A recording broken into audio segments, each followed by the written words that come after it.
Hi நண்பா, இந்த ஒரு வீடியோவில் நம்ம என்ன பார்க்க போகிறோம் அப்படின்னா, கவின் அண்ணா நடிப்பில் வெளியான ஸ்டார் திரைப்படம் 2வது நாளில் எவ்வளோ கலெக்ஷன் இருக்குது அப்படின்றதையும், 2வது நாள் முடிவில் இதுவரையும் எவ்வளோ கலெக்ஷன் இருக்குது அப்படின்றதையும், அது மட்டும் இல்லாமல் அரண்மனை 4 திரைப்படம் எவ்வளோ கலெக்ஷன் இருக்குது அப்படின்றதையும் இந்த ஒரு வீடியோவில் நம்ம டீட்டெயில் வந்து பார்க்க போகிறோம். அதுக்கு முன்னாடி அரண்மனை 4 மற்றும் ஸ்டார் இந்த 2 திரைப்படத்தில் உங்களுக்கு பிடித்த திரைப்படம் எது அப்படின்றத மறக்காமல் கமெண்ட் பண்ணுங்கள்.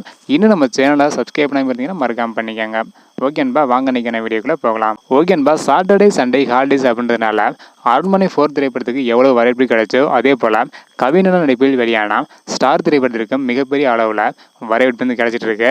தேட்டரையும் அது மட்டும் இல்லாமல் ஷோவையும் அதிகப்படுத்தியிருக்காங்க. ஸ்டார் திரைப்படம் எவ்வளோ கலெக்ஷன் இருக்குது அப்படின்றத பார்க்கறதுக்கு முன்னாடி அரண்மனை 4 திரைப்படம் நேற்று எவ்வளோ கலெக்ஷன் இருக்குது அப்படின்றத வந்து பார்த்துடலாம். அதாவது நேற்று வந்து பார்த்தீங்கன்னா அரண்மனை 4 திரைப்படத்திற்கு 1347 ஷோ வந்து போட்டிருக்காங்க. 2,09,139 டிக்கெட் வந்து விற்பனை இருக்கு. இதன் மூலம் 3 கோடி வரை வந்து கலெக்ஷனும் இருக்கு. இதனை தொடர்ந்து ஸ்டார் திரைப்படம் வந்து பார்த்தீங்கன்னா 2வது நாளில் 1105 ஷோ வந்து போட்டிருக்காங்க. 2,02,702 டிக்கெட் வந்து விற்பனை இருக்கு. இதன் மூலம் 3,09,00,000 வரை வந்து கலெக்ஷனும் இருக்கு. அதாவது ஸ்டார் திரைப்படம் 2வது நாள் முடிவில் 5 கோடிக்கு மேலே வந்து கலெக்ஷனும் இருக்கு. அதாவது முதல் நாளில் ஸ்டார் திரைப்படம் 2,26,00,000, 2வது நாளில் 3,09,00,000 வரை கலெக்ஷன் இருக்கு. அடுத்தடுத்து எவ்வளோ கலெக்ஷன் அப்படின்றத வெயிட் பண்ணி பார்க்கலாம். ஓகேன்பா, உங்களுக்கு பிடித்த ஹீரோ யார் அப்படின்றத மறக்காம கமெண்ட் பண்ணுங்க. இந்த வீடியோ பார்த்தீங்கன்னா மறக்காம எல்லாருக்குமே ஷேர் பண்ணுங்க. ஓகேன்பா, தேங்க்யூ.